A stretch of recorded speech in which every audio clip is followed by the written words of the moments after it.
Assalamualaikum warahmatullahi wabarakatuh. I want the for Act 1 about Chapter 1 and Chapter 2. Chapter 1 about offering, accepting, and declining service. Sedangkan Chapter 2 about of clause. Offering service adalah menawarkan layanan, accepting service menerima layanan, dan declining service menolak layanan. Di sini terdapat beberapa expression dan respon. Expression menawarkan layanan, expression menerima layanan, dan menolak layanan. Di sini terdapat masing-masing 4 ungkapan. Yang pertama yaitu untuk offering service, yaitu yang pertama may help you. Yang kedua, may help you sir or madam. What can I do for you? What if? Accepting service, terdapat 4 expression. Yang pertama yaitu yes please, it love one, that will be nice, that very kids of you. Declining service, no thanks, thanks anyway but, no thank you, no I can. Ungkapan-ungkapan tersebut sering kita gunakan dalam kehidupan sehari-hari, apalagi kita sebagai makhluk sosial. Tidak terlepas dari yang namanya komunikasi antara manusia satu dengan yang lain. Next, chapter 2 yaitu if clause. If clause digunakan untuk menyatakan suatu kondisi atau anggapan. Di sini nanti saya jelaskan ada pola serta contoh. Pola-pola yang digunakan serta contohnya. Ada beberapa pola yang dapat digunakan untuk mengekspresikan implikasi yang berbeda dengan kondisi tertentu. Yang pertama yaitu instructing, commanding, memerintah atau perintah, interpretatif atau struktur gramatikal yang digunakan untuk memberi perintah atau memberi instruksi nasihat kepada orang lain.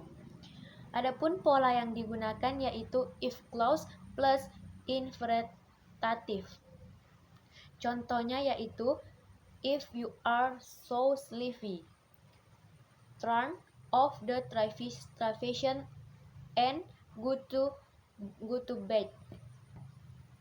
Artinya, jika Anda sangat mengantuk, matikan televisi dan pergi tidur. Di situ terdapat kata-kata matikan televisi. Disitulah kata perintah digunakan. Next for number 2 yaitu suggestion atau saran. Saran lebih masuk akal daripada instruksi karena pembicara dua orang tersebut, disitulah dia memutuskan apakah dia melakukan tindakan yang disarankan atau tidak. Modal yang digunakan yaitu kata kerja yang digunakan itu should dan can. Should digunakan untuk menjadikan saran lebih kuat, sedangkan can digunakan untuk menyarankan kemungkinan. Pola yang digunakan yaitu if clause plus should or can. Contohnya, if you want to be a singer, you should practice singing well. Jika Anda ingin menjadi penyanyi, Anda harus berlatih menyanyi dengan baik. Terdapat kata-kata should atau harus. Disitulah saran digunakan. Next for number 3 yaitu showing possibility or ratio, menampilkan kemungkinan atau hasil. Seperti yang dinyatakan sebelumnya, kami di sini menggunakan kata kerja can untuk menyatakan kemungkinan. Ketika dikombinasikan if clause, itu digunakan untuk menyatakan kemungkinan hasil dari upaya tertentu. Adapun pola yang digunakan if clause plus can. Example-nya yaitu if you work smarter every day, you can the manager in your office.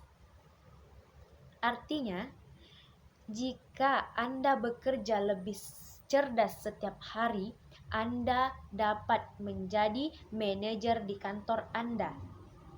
Kata-kata bisa menjadi. Disitulah menampilkan kemungkinan besar Anda bisa menjadi manajer di kantor Anda. Itu maksud dari contohnya, dan itulah menunjukkan kemungkinan. Next number 4, yaitu reminding or stating obligation, mengingat atau menyatakan kewajiban. Di dalam menyatakan suatu kewajiban, mengingatkan suatu kewajiban tidak terlepas dari kata-kata don't forget. Sebab don't forget merupakan cara paling populer dalam mengingatkan suatu kewajiban seseorang. Kata kerja modal should untuk menyatakan kewajiban lebih ringan ketika if clause digunakan untuk pengingat mengikuti kondisi tertentu.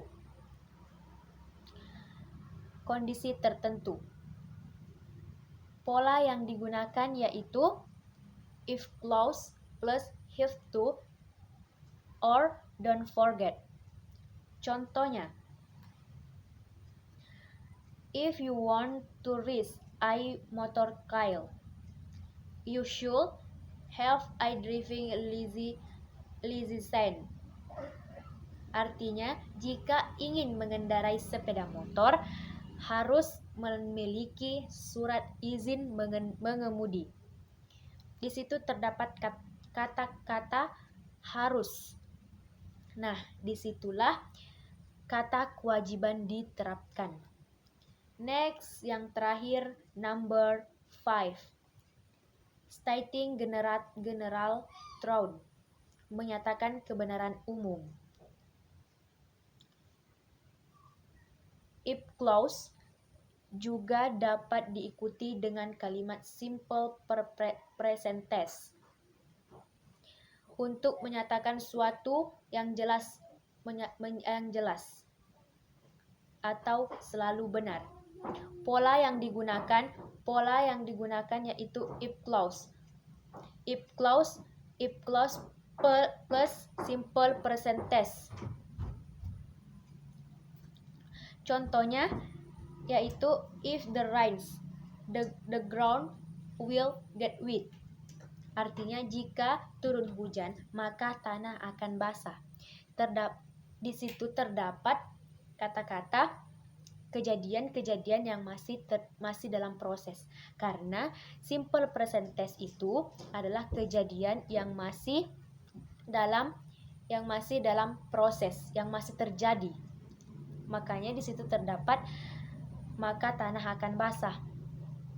Sekian penjelasan dari saya. Thank you very much for your attention. I'm sorry jika ada kesalahan. Saya akhiri, wabillahi taufiq wal hidayah. Wassalamualaikum warahmatullahi wabarakatuh.